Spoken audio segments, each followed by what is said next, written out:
Hello students, ninth Max set language and representation of a set.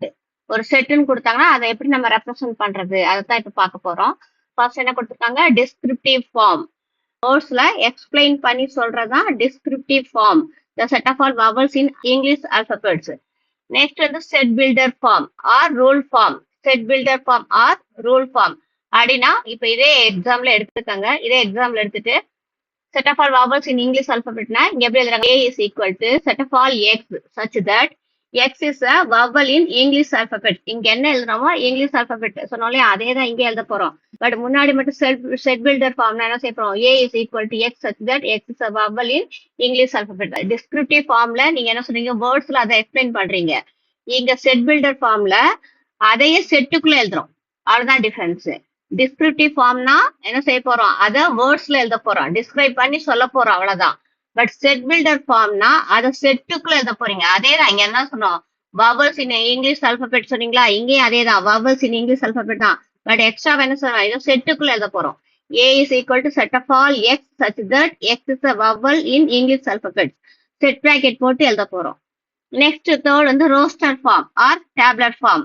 இதுவும் அதே தான். English vowels என்னென்ன நமக்கு தெரியும், ஏஇ ஐஓயு. அது A is equal set, A is equal to A E I O U. ஓகேயா, அப்ப ரொம்ப ஈஸி தான். ரெப்ரசன்டேஷன் ஆஃப் செட்னு கேட்டாங்கன்னா மொத்த 3 மெத்தட் இருக்கு. First descriptive form, set builder form, roster form. ஓகேயா, types of sets. Types of செட்ல என்னென்ன இருக்கு செட் எல்லாம் பாருங்க. Empty set or null set. Empty null சொன்னாலே நமக்கு தெரியும் அதுல எதுவுமே இல்ல. ஸோ அந்த செட்டுக்குள்ள எலமெண்ட்ஸ் கிடையாது, நோ எலமெண்ட் இந்த செட், அதான் எம்டி செட். நெக்ஸ்ட் பாருங்க சிங்கிள்டன் செட். சிங்கிள்டன் சொல்றப்பல என்ன இருக்கும், only one element. The set has only one element. Next finite set. Finite அந்த வார்த்தையிலே வந்து பாருங்க, ஃபைனைட் கம்ப்ளீட், ஃபைனைட்.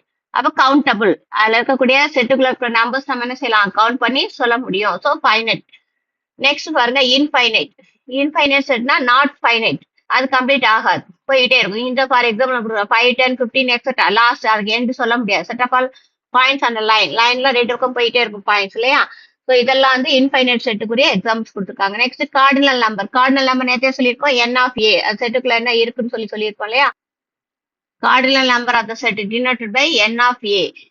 நெக்ஸ்ட் வந்து செட் கொடுத்து செட்டுக்குள்ள எத்தனை நம்பர்ஸ் இருக்குன்னு கேட்காங்க. ஃபைண்ட் என் ஆஃப் ஏனா உள்ள எத்தனை நம்பர்ஸ் இருக்கோ அதை கவுண்ட் பண்ணி எழுதுங்க, அவ்வளவுதான். 2 மார்க்ஸ்ல கேட்பாங்க.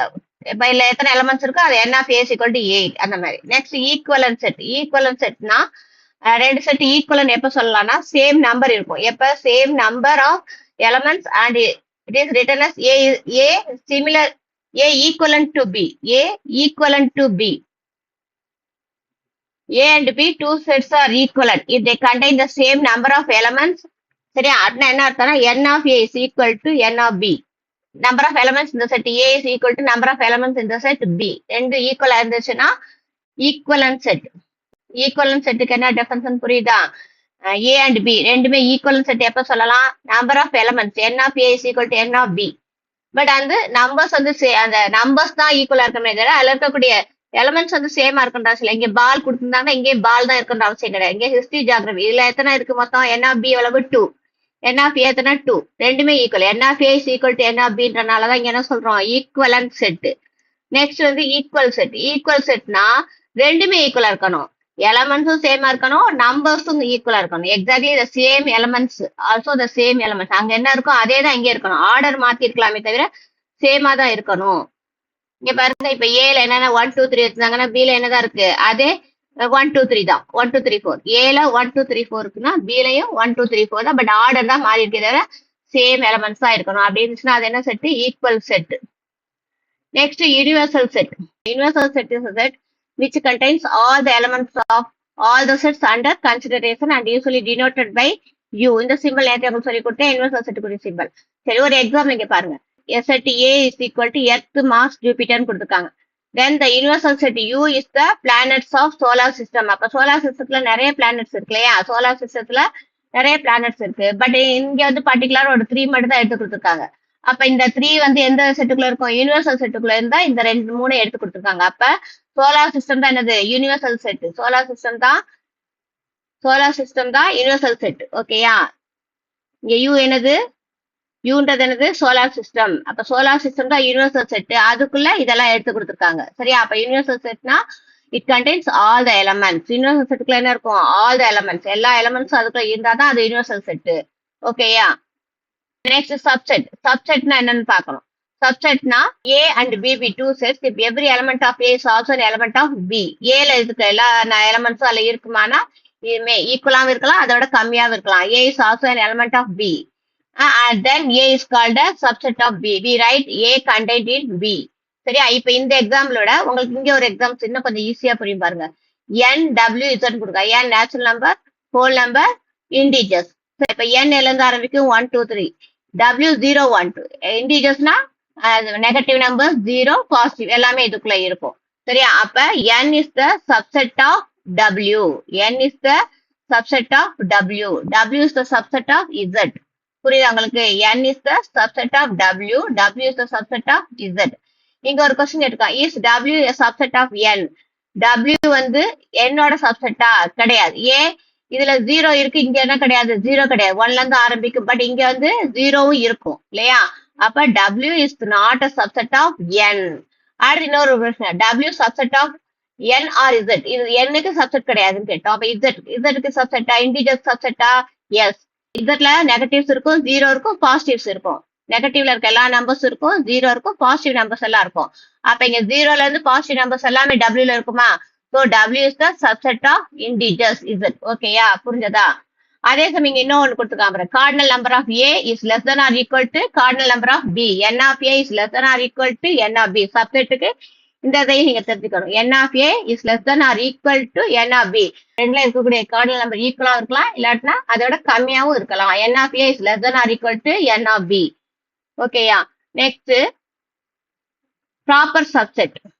ப்ராப்பர் சப்செட்டுக்கும் சப்செட்டுக்கு என்ன டிஃபரன்ஸ்னா, இங்க வந்து என்ன கொடுத்துருக்கோம்? N of A is less than or equal to N of B ன்னு கொடுத்துருக்காங்களா? இங்க வந்து அந்த less than or equal to வராது, வெறும் less than மட்டும் தான் வரணும். அவ்வளவுதான். இங்க A not equal to B. A contained in B. Next disjoint set. Disjoint செட்னா என்ன அர்த்தம்? Not have common elements. இந்த ரெண்டு செட்டுக்கும் காமன் எலமெண்ட்ஸ் எதுவுமே இருந்தா இல்ல, அதான் டிஸ்ஜாயின்ட் செட். அப்ப என்ன வரும்? A intersection B is equal to empty. இன்டர்செக்ஷனா ரெண்டுக்கும் காமனா எழுதணும் இல்லையா? அப்ப காமன் எலமெண்ட்ஸ் எதுவுமே இல்லைனால அது என்ன ஆகும்? எம்டி. நெக்ஸ்ட் பவர் செட் பார்க்க போறோம். பவர் செட்னா என்ன? the set of all subsets of set A. இப்போ ஒரு செட் ஏன்னு கொடுத்தா அதுக்கு இது எல்லா சப்செட் எழுதுனா அதுதான் பவர் செட் ஆஃப் A. சரியா? S. the set of all subsets of set A is called the power set of A and it is denoted by P of A. சரியா? இப்ப ஒரு எக்ஸாம்பிள் கொடுத்துருக்காங்க பாருங்க. இப்ப A is equal to 2, 3. ஏல 2 3 elements இருக்கு. Find the power set of ஏன்னு கேட்டிருக்காங்க. பவர் செட்னா ஜஸ்ட் அதோட சப்செட் ஃபுல்லா இருக்குங்க. சப்செட் எப்படி எழுதுன்றது தெரியுமா? சப்செட்னா ஒண்ணும் இல்ல, தனித்தனி ஃபர்ஸ்ட் 2 தனியா எழுதிக்கங்க, 3 தனியா எழுதிக்கங்க, ரெண்டையும் கம்பைன் பண்ணி 2, 3 ஒரு எம்டி செட். இது எல்லாத்தையும் ஒரு செட் பிராக்கெட் போட்டதுன்னா அதான் பவர் செட். புரியுதா? ஃபர்ஸ்ட் இதோட சப்செட் என்னமோ அது எல்லாத்தையும் செட் பிராக்கெட் போட்டதுன்னா அதான் பவர் செட். வேற ஒண்ணும் இல்ல, பவர் செட் ரொம்ப ஈஸி தான். கொடுத்துருக்க செட்ல என்னென்ன எலமெண்ட்ஸ் இருக்கும், அது சப்போஸ் 3 இருந்துச்சுன்னா ஃபர்ஸ்ட் தனித்தனியா எழுதுறீங்க, அடுத்து 2 கம்பைன் பண்ணி எழுது, அடுத்து 3 சேர்த்து எழுதணும், ஒரு எம்டி செட் எழுதணும், அப்ப 8 வரும். அது மாதிரி ஃபர்ஸ்ட் வந்து இங்க 2 கொடுத்துருக்காங்க. A = 2, 3னா 2 தனியா எழுதிக்கங்க, 3 தனியா எழுதிக்கங்க, 2, 3 எழுதிக்க ஒரு எம்டி செட் எழுதுங்க. இது எல்லாத்தையும் சேர்த்து செட் பிராக்கெட்ல எழுதுனா அதான் பவர் செட். ஓகேயா? நெக்ஸ்ட் இங்க இம்பார்ட்டன்ட் நோட் ஒன்று கொடுத்துருக்காங்க. N of A is equal to M, then N of P of A is equal to 2 power M. அப்படின்னா என்ன அர்த்தம்னா, N of A cardinal number நமக்கு ஏற்கனவே தெரியும். சரியா? இப்ப எம்ன்றது அதுல இருக்கக்கூடிய எலமெண்ட். இதை விட ஒரு எக்ஸாம் இங்க கொடுத்துருக்கேன் பாருங்க. A is equal to 2, 3. இப்ப ஏன்ற செட்டுக்குள்ள 2 எலமெண்ட் எடுத்திருக்கேன். அப்ப இதோட கார்டினல் நம்பர் என்ன வரும்? N of A is equal to 2. Cardinal number என்ன வரும்? N of A is equal to 2. Okay. இப்ப நெக்ஸ்ட் வந்து பவர் செட்டுக்குரிய ஃபார்முலா என்னது? N of P of A is equal to 2 power M. அப்ப N of P of A is equal to 2 power M. M வர இடத்துல என்ன எழுதணும்? 2. N வர இடத்துல 2. அப்ப 2 power M. 2 power M. 2 power M வர இடத்துல 2. So 2 power 2. 2 power 2 எவ்வளவு? 4. அப்ப என்ன வரும் நம்மளுக்கு? பவர் செட் எவ்வளவு வரும்? 4. ஓகேயா? நெக்ஸ்ட் இங்க என்னன்னு கொடுத்துருக்காங்க? Proper subset of set A. Proper சப்செட்னு கேட்டிருக்காங்க. அப்ப N of P of A -1. ப்ராப்பர் சப்செட்னா நம்ம என்ன கண்டுபிடிச்சிருக்கோமோ அதுல வந்து ஒன்ன சப்ராக்ட் பண்ணணும். நம்ம என்ன கண்டுபிடிச்சிருக்கோமோ அதுல இருந்து ஒன்ன சப்ராக்ட் பண்ணணும். அப்ப இதுக்கு இதே சம்முக்கே சப்போஸ் ப்ராப்பர் சப்செட் கேட்டிருந்தாங்கன்னா ஆன்சர் எழுதிருப்பேன் 3ன்னு எழுதணும். ஏன்னா 4 - 1 3. ஓகேயா, இங்க ஒரு எக்ஸாம் சம் கொடுத்துருக்காங்க பாருங்க 1.9. இது important sum. Find the number of subset and the number of proper subset of a set X is equal to கொடுத்துருக்காங்க. சரியா, இதுல நீங்க வந்து என்ன செய்யணும்னா subset find the subset of கேட்டிருந்தாங்கன்னா அந்த நம்பர் ஆஃப் வார்த்தை இல்லாம வெறும் ஃபைண்ட் த சப்செட்னு கேட்டா தனித்தனியா எழுதணும். ஏபிசி தனித்தனியா எழுதி ரெண்டா கம்பைன் பண்ணி அந்த மாதிரி எழுதணும். பட் இதுக்கு வந்து நீங்க அந்த மாதிரி எழுதக்கூடாது. என்ன கேட்டிருக்காங்க, நம்பர் ஆஃப் சப்செட் தான் கேட்டிருக்காங்க. நம்பர் ஆஃப் சப்செட்னா நமக்கு ஃபார்முலா கையில இருக்கு. n of p of a is equal to 2 power m. அவ்வளவுதான். அப்ப இங்க உள்ள கார்டினல் நம்பர் எத்தனை இருக்கு? 3, 6. அப்ப n of x எவ்வளவு? 6. இங்க வந்து ஏன்றனால செட் ஏனால ஏ எழுதிருக்கோம். இங்க எக்ஸ்ன்றனால இங்க எக்ஸ் கொடுத்தனால n of x. n of x is equal to 6. Cardinal number எத்தனை உள்ள எத்தனை எலமெண்ட்ஸ் இருக்கு? 6. So n of x is equal to 6. இப்ப நம்பர் ஆஃப் சப்செட்டுக்கு ஃபார்முலா என்ன இருக்கு? n of p of x. ஏனா இங்க எழுதுவீங்க, எக்ஸ்னா இங்க எக்ஸ் அவ்வளவுதான். n of p of x is equal to 2 power m. Formula இருக்கா இங்க? 2 power m க்கு இங்க 2 power 6.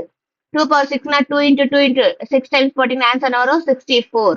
அப்ப ஒரு கொஸ்டினுக்குரிய ஆன்சர் இங்க முடிஞ்சது. அடுத்த செகண்ட் எனக்கு நம்பர் ஆஃப் ப்ராப்பர் சப்செட்னா நமக்கு இங்க ஃபார்முலா இருக்கு. ப்ராப்பர் சப்செட்க்கு என்ன formula? 2 power m minus 1. 2 power m நம்ம ஏற்கனவே இங்க கண்டுபிடிச்சிருக்கோம். 2 power m minus 1. 2 power m நம்ம ஏற்கனவே இங்க கண்டுபிடிச்சிருக்கோம் 64 சொல்லி. அப்ப 2 power m minus 1. 2 power m க்கு 64 minus 1 63. So number of proper subset எவ்வளவு? 63. இது இம்பார்ட்டன்ட் சம். கொஞ்சம் நல்லா பாத்துங்க, ஈஸியா இருக்கும் கூட. இப்ப எக்ஸசைஸ் 1.2 வந்து ட்ரை பண்ணுங்க. ஏதாவது டவுட் இருந்துச்சுன்னா கமெண்ட் பண்ணுங்க. Okay, thank you.